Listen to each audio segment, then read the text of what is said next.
Nothing is hidden from him. He declared, "I am the living one," not an ordinary voice, but the echo of eternity. Before him, no darkness is deep enough to conceal, no memory distant enough to be forgotten, and no soul can escape the truth about itself. When the music resounds, when the heat echoes through space like the heartbeat of judgment, humanity stands naked before the absolute light. There are no masks, no justifications, no crowds to hide in. Only truth remains pure, cold, and just. He needs no questioning, for he sees it all. He sees the things we do when no one is watching. He sees the choices we think no one will ever know. He even sees the times we turn our backs on our own flesh and blood, and the moments we choose power, money, and pleasure over love. Before him, every action has a voice, every silence carries weight, and every choice leaves an eternal mark. But the presence of the living one brings not only fear. Amidst the suffocating pressure of justice, a paradoxical whisper still resonates. Breathe, I am here with you, for he is not only the one who sees and knows everything, but also the one who understands every tremor of the human soul. No one is judged by the outward appearance they present to the world. Judgment begins in the deepest place, where only we and God exist, and there the greatest question is not, what did you say, but how did you love? This is not the beginning of the end. This is the moment the truth speaks. No one is thrust into the abyss by chance. No soul falls into darkness because of a momentary mistake. When judgment is pronounced, the truth is clear and undeniable. You brought this upon yourself. God does not condemn in blind rage. He merely proclaims what humanity has chosen throughout its life, each time turning away from love, each time using money to buy power, each time closing its eyes to the suffering of the weak. All of this does not disappear with time, but quietly accumulates, leading humanity to the place they have chosen for themselves.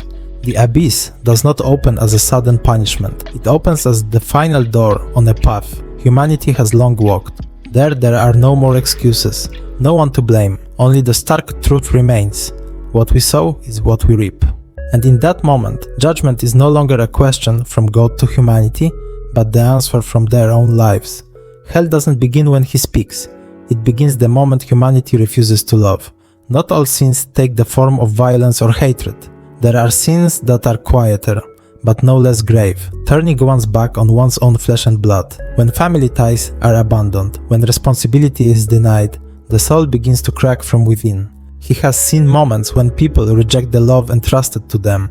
He has seen silence when they should have spoken.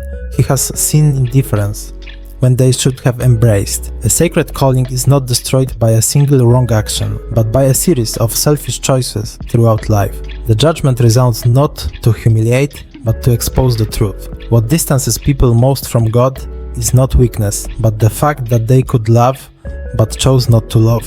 There are sins that are not revealed by violence, but by the silent abuse of power and wealth. When money is used to buy influence, when power becomes a tool of manipulation, the human soul begins to trade the lives of others for its own benefit. Wine flows freely on the banquet table, but the cries of the poor are left outside the door. He saw agreements made there in the shadows. He saw wealth built on the needy of the vulnerable, not because they didn't know what was right, but because they chose to ignore it. Each time they turned away from the suffering of others, the human heart became harder, until wealth was no longer a means, but an idol. Judgment does not condemn possession, but the appropriation. It does not condemn success, but the success of trampling on others. For before God, the value of a soul is never measured by gold and silver, but by the love given or withheld. Amidst the echoes of judgment and the weight of truth, one thing remains constant. No one is overlooked by God's gaze. He sees people when no one else sees them. He sees small silent acts, unnoticed deeds. He sees kindness given quietly, without reward or fame. There are moments of goodness that even people forget, but God does not. Before him, an anonymous act of love is worth more than any flowery justification. No good deed is too small to be forgotten, and no tear is shed without his knowledge.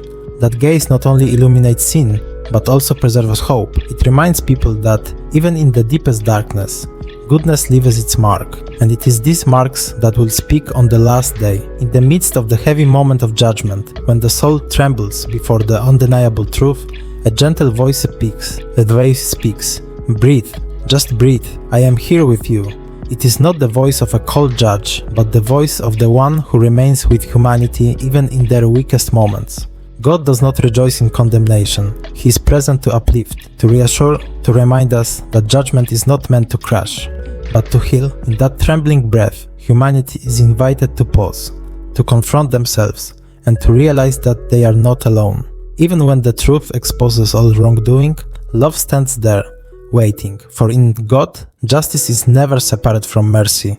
Amidst the judgment of truth, love still speaks, not with words of justification, but with actions lived fully. You saved a life without thinking of yourself. That moment of selflessness becomes a more powerful testimony than any confession. God does not measure a soul by the number of times it has stumbled, but by the love given without being compelled. His justice does not destroy, but saves. For a single act of genuine love is enough to open the door to grace. When the sound reverberates like a verb burning through space, when the beat of heat echoes in the soul, the final moment of discernment has arrived. There is no more time to delay, no more opportunity to hide. Each life stands before its own complete truth. Light and darkness separate, not by random judgment, but by the path each person has long chosen. That moment reminds us that life is not meaningless, and every choice today is writing the outcome of tomorrow. If you feel the vibration, the urge in your heart when listening to this story, don't let it pass in silence. Follow the channel to continue exploring stories of faith, judgment, hope, and salvation with us. Don't miss out, because this journey may change the way you see yourself.